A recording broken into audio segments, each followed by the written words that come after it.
Boas tardes, reanudamos a sesión. Boas tardes, casi xa, son as 12:15. Coa comparecencia de don José María Sanz Olmeda e don José Guano Levi, os dous auditores de Caixa Galicia e pertenecentes ao grupo PVC. Por lo tanto, a mecánica... Al que no debía, ¿no? Eso para votar. Sí, correcto. Buenos días, señoras y señores parlamentarios, señor presidente. Nos presentamos. Yo soy José Guano Levi. Yo he sido socio de PricewaterhouseCoopers Auditores desde 1975 y me retiré en 2007. Quiere decir, yo me he dedicado al sector financiero 25 años, por lo tanto, he sido un especialista, pero es verdad que en 2007 me retiré por motivos personales, con lo cual ya no estoy en la firma, pero sí estuve haciendo la auditoría del año 2004 y 2005 de Caixa Galicia. Mi compañero aquí presente es un socio actual de la firma y que ha estado auditando también Caixa Galicia pues desde entonces hasta el inicio de la fusión, si no recuerdo mal. Por lo tanto, yo podré contestar todo aquello que ustedes me pregunten, que tenga conocimiento, por supuesto que lo responderé sin ningún género de duda, y si cosas que no conozca, pues yo supongo que mi compañero tendrá todo el conocimiento para ello. Yo, para iniciar, diría que en los años, hasta el 2003 también creo que lo hicimos, si no recuerdo mal, 2003, 2004 y 2005, Caixa Galicia era una caja con una red, una franquicia bien organizada, diríamos, con un balance y un negocio del orden de 20 y tantos mil millones de euros, que en esa época era una caja significativa. Es verdad que luego, con el paso del tiempo y los problemas y el crecimiento internacional, bueno, pues esa dimensión a lo mejor era una dimensión poco significativa dentro del entorno del que hablamos, pero era una caja rentable. Mientras yo fui auditor, ganó dinero. No solamente ganó dinero, sino ganaba, digamos, sin ningún tipo de técnica contable que permitiera otra cosa, al contrario.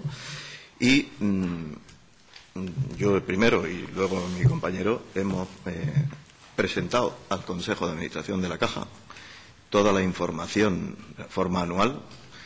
El señor y yo íbamos algunas veces, cuando llegaba el momento de la formulación de cuentas, íbamos al Consejo de 22 o 24 personas, no sé decir con precisión, donde presentábamos nuestras conclusiones, explicábamos cualquier problema que hubiera y si se había solucionado y cómo se había solucionado, etcétera, etcétera.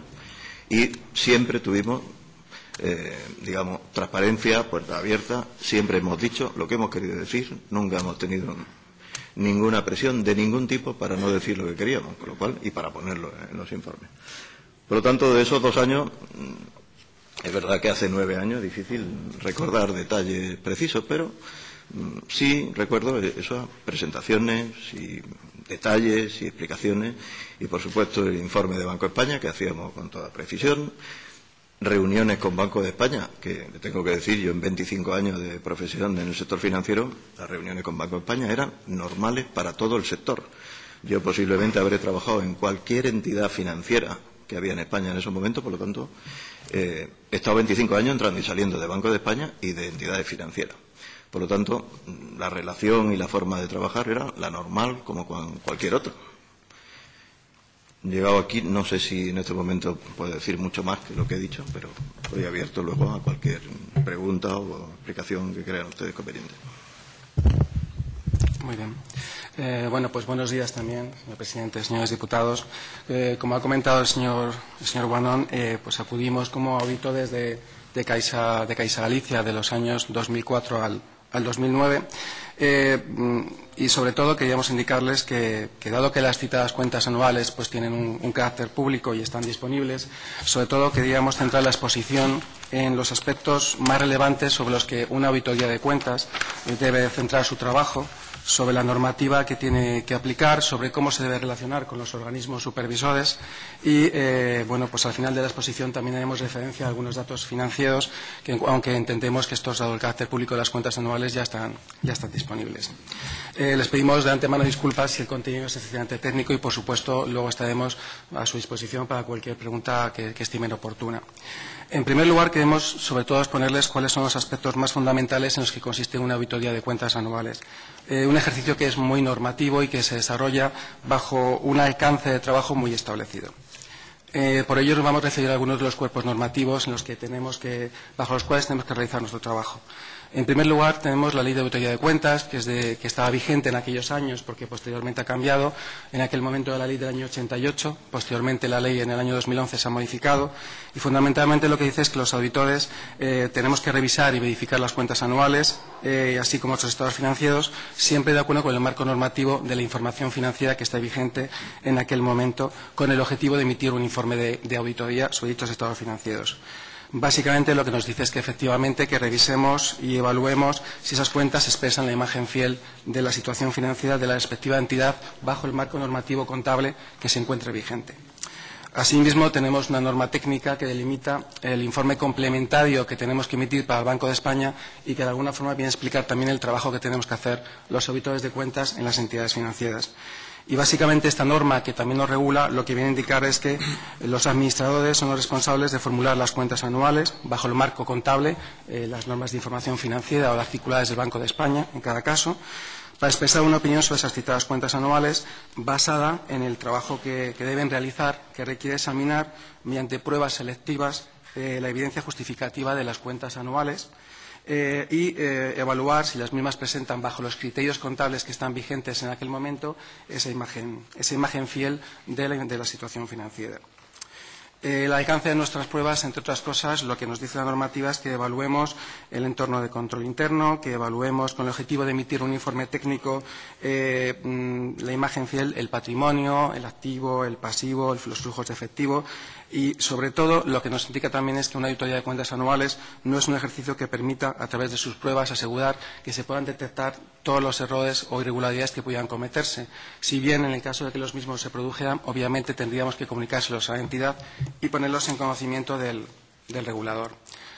Las normas técnicas también nos están diciendo que en un trabajo de auditoría de cuentas tiene que planificarse y para planificar implica comprender el negocio, comprender el sector en el que está, comprender la regulación que le afecta y entender los principios contables que tiene que aplicar la entidad, que en este caso son unos principios específicos al estar regulada, y también tiene que evaluar el grado de eficacia de aspectos como, por ejemplo, sus sistemas informáticos.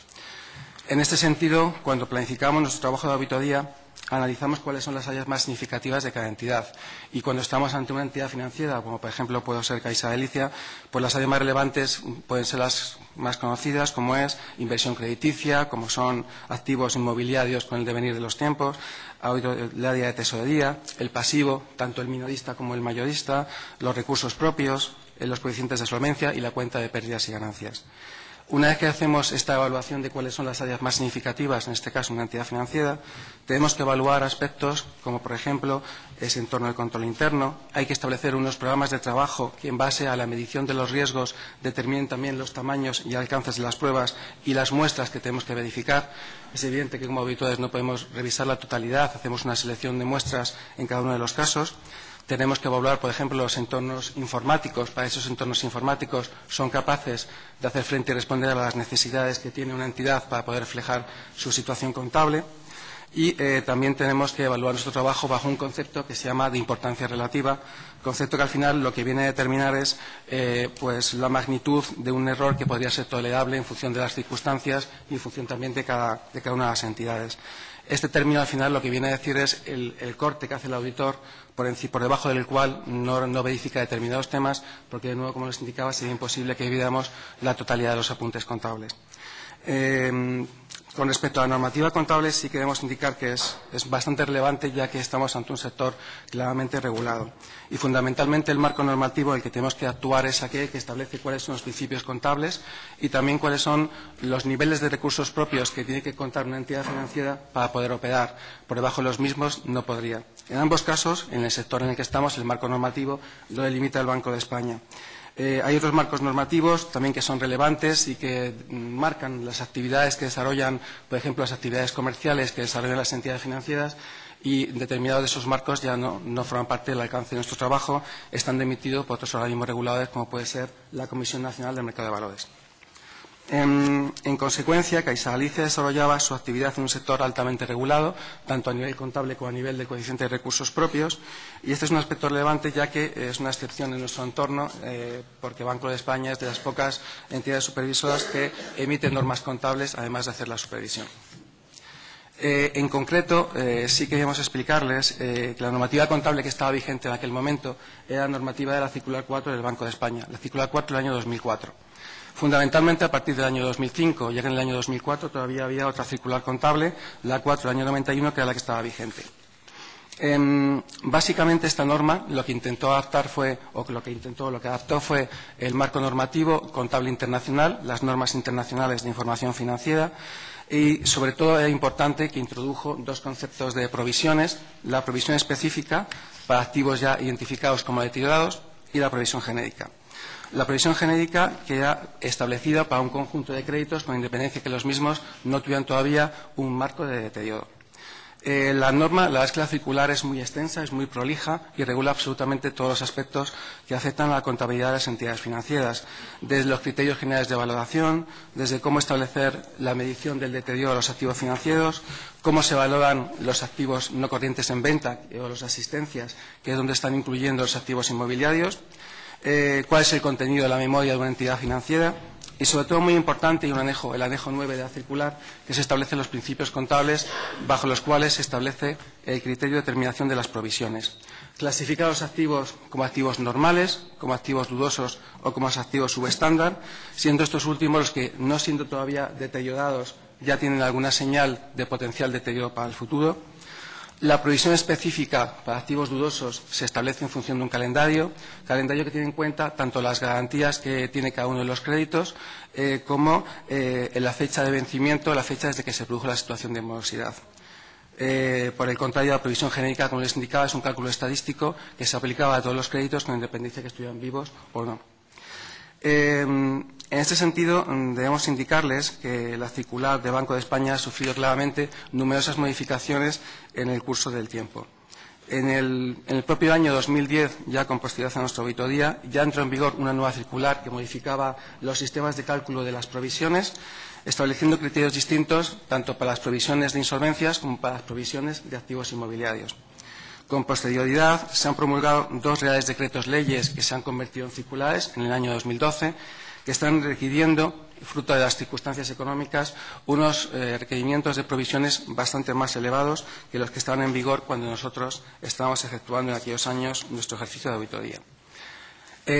También queremos indicarles que, evidentemente, la formulación y la preparación de las cuentas exige un alto grado de complejidad en su elaboración. Y en este sentido, las propias cuentas anuales indican que los administradores tienen que hacer estimaciones en cada momento, estimaciones que hacen en base a la mejor información que tienen disponible en esas circunstancias.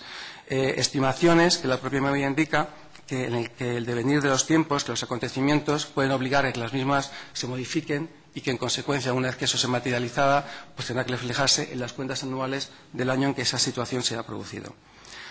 Es importante también entender que las entidades financieras están sometidas, como decíamos, a unos requerimientos de recursos propios.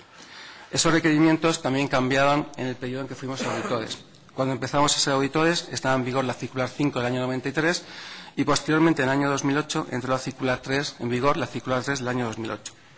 Con posterioridad se han emitido también muchas normas. Queremos destacar el Real Decreto Ley 2 del año 2011, que cambió tanto la definición del capital principal como estableció requerimientos de capital mucho más superiores del 8 al 10% en función de las circunstancias de cada una de las entidades financieras. En el año 2012, además de cambiarse las normas contables, también los reales decretos que antes hemos indicado han pedido unos niveles de capital mucho más altos.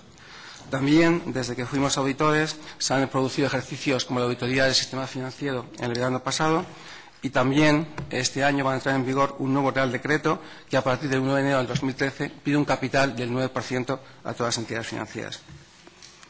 En este contexto, como les indicábamos, nuestra profesión también se encuentra sometido a un alto nivel de relación con los organismos supervisores. De hecho, la propia ley que regula los recursos propios y la supervisión de las entidades financieras del año 92 establece que los auditores de cuentas de las entidades financieras están obligados a poner en conocimiento, tan pronto como tuvieran alguna circunstancia que lo originara, cualquier situación que consideran relevante con respecto a las entidades que están auditando.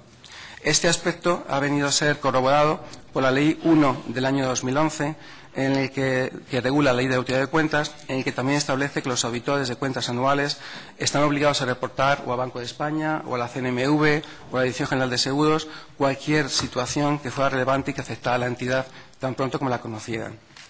En suma, a diferencia de otros sectores que no están regulados, en nuestro caso, en este sector, los auditores de cuentas deben informar al respectivo organismo supervisor, en este caso el Banco de España, de todos los aspectos relevantes que surgen en el curso de su auditoría.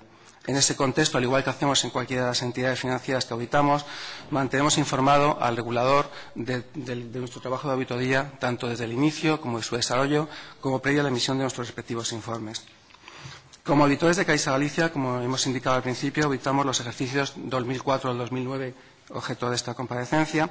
Evidentemente, nuestro trabajo se desarrolló en un entorno económico claramente distinto al inicio, como indicaba el señor Guanón, como al final. En este sentido, la caja, el balance de Caixa Galicia, evolucionó de una forma muy significativa y partió de una situación en el año 2004 con un total de activo de en torno a 28.000 millones de euros, con unos recursos propios en torno a 1.300 millones de euros, para acabar el último año que fuimos auditores, el año 2009, con un balance que mostraba un total de 46.000 millones aproximadamente y unos fondos propios de en torno a 2.250 millones de euros. En este periodo, como indicamos, evidentemente la situación varió significativamente y otras variables del balance también se modificaron. La inversión crediticia en el año 2009 alcanzó una cifra de en torno a 35.000 millones de euros, que es una cifra equivalente a la que había alcanzado en su pico, que fue el año 2007, tras unos años de crecimientos bastante relevantes.